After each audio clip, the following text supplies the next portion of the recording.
باللہ من الشیطان الرجیم بسم اللہ الرحمن الرحیم الحمد للہ رب العالمین وصلی اللہ علی سیدنا مولانا بالقاسم محمد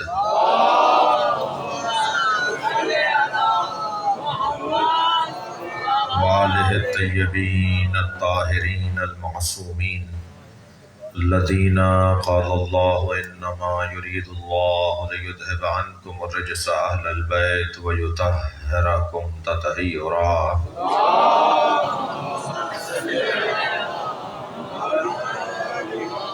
ولعنة الله على أعدائهم أجمعين من يوم عداوتهم إلى قيام يوم الدين أما بعد قال الحكيم في قرآن الكريم بسم الله الرحمن الرحيم الف لام را تلك آیات الکتاب المبین انا انزلناه قرآنا عربیا لعلکم تعقلون نحن نقص عليك احسن القصص بما اوحينا اليك هذا القرآن وان كنت من قبله لمن الغافلين اذ قال يوسف لأبيه يا أبت إني رأيت 11 كوكبا والشمس والقمر رأيتهم لي ساجدين قال يا بني لا تقصص رؤياك على إخوتك فيكيدوا لك كيدا إن الشيطان للإنسان عدو مبين صلوات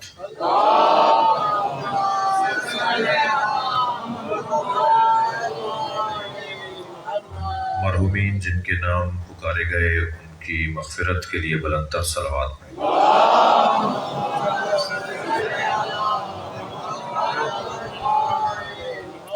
سورہ مبارکہ یوسف کی ابتدائی 5 آیات اور آج 5ویں آیت اور کچھ چوتھی آیت پر غور ہونا ہے۔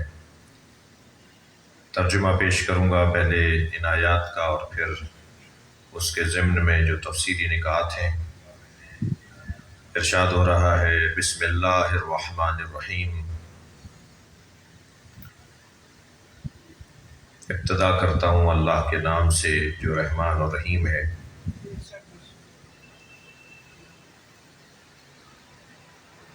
الف لام را، الف لام را، یہ آیات روشن کتاب کی آیات ہیں۔ انا انزلناہ، جسے ہم نے نازل کیا ہے، پڑھی جانے والی، عربی میں پڑھی جانے والی کتاب، لعلکم تعقلون، شاید کہ تم اسے عربی میں ہونے کی وجہ سے سمجھ لو اور اس پر غور کر لو۔ نحن نقص علیک احسن القصص، اور اے میرے حبیب ہم نے تمہارے اوپر بہترین واقعے کو، اعلیٰ ترین واقعے کو تمہارے اوپر ہم نے بیان کر دیا۔ بما اوحینا، جو ہم نے نازل کیا ہے، جو ہم نے وحی کیا ہے، الیک ھذا القرآن، اس قرآن کی صورت میں، جو ہم نے تم پر اس قرآن کی صورت میں نازل کیا ہے۔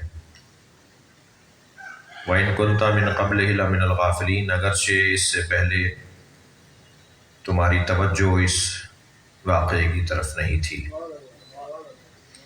اذ قال یوسف، یاد کرو میرے حبیب جب یوسف نے کہا، لأبیہ، اپنے بابا سے، اپنے والد سے، یا ابت، اے بابا، انی رأیت 11 کوکبا، میں نے دیکھا ہے کہ 11 ستارے، والشمس والقمر، اور سورج اور چاند، رأیتہم لی ساجدین، میں انہیں دیکھ رہا ہوں کہ وہ مجھے سجدہ کر رہے ہیں۔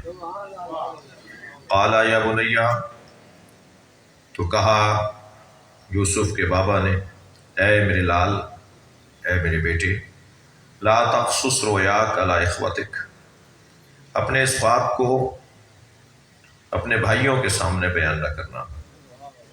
فَيَكِيدُ لَكَ كَيْدًا، وہ تیرے لیے سازش کریں گے۔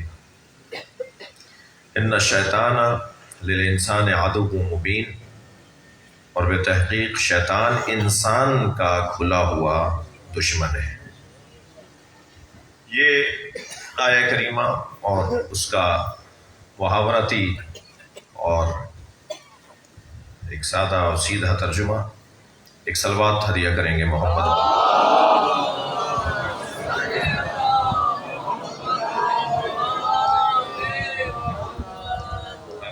اور اگر تشریف فرما جناب ابو طالب علیہ السلام کی عظمت پروفیسر فضل صاحب، بلند سلام۔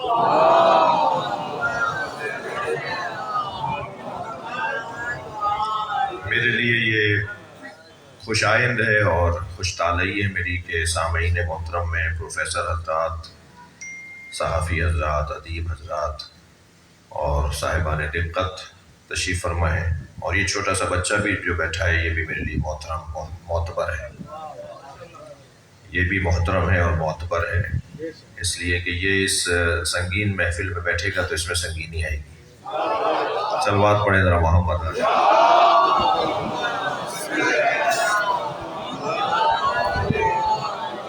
اور محفل کا بیان اور مسلسل اضافے پہ اضافہ ہے، ایک صلوات اور ہدیہ کریں گے۔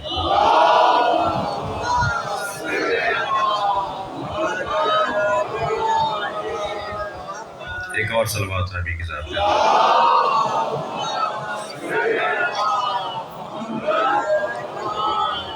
میں جو احباب روزانہ تشریف فرما ہو رہے ہیں ان کا وقت بھی نہیں لوں گا کیونکہ بات تکراری نہ ہو، اور جو احباب التفات کیا ہے انہوں نے ملتفت ہوئے ہیں، توجہ فرمائیے، تشریف فرما ہوئے ہیں، ان کے لیے دو چار جملوں میں عرض کروں گا کہ سورہ مبارکہ یوسف کی تفسیر ہے۔ سورہ مبارکہ یوسف مکہ المکرمہ کی آخری حیات طیبہ میں سرکار کی وہ دور آپ ہجرت فرمانے کے قریب تھے، یعنی حضرت خدیجہ اور حضرت ابو طالب کی رحلت کے فوراً بعد یہ سورہ نازل ہوا ہے۔ اس کے اندر بھی ایک بڑا پیغام ہے، کیونکہ جب مدد کرنے والے، حمایت کرنے والے نہ رہیں تو بعض اوقات اپنے بھی پرائے ہو جاتے ہیں، اور جب اپنے پرائے ہو جاتے ہیں تو پھر یوسف کا قصہ دہرانا لازم ہو جاتا ہے۔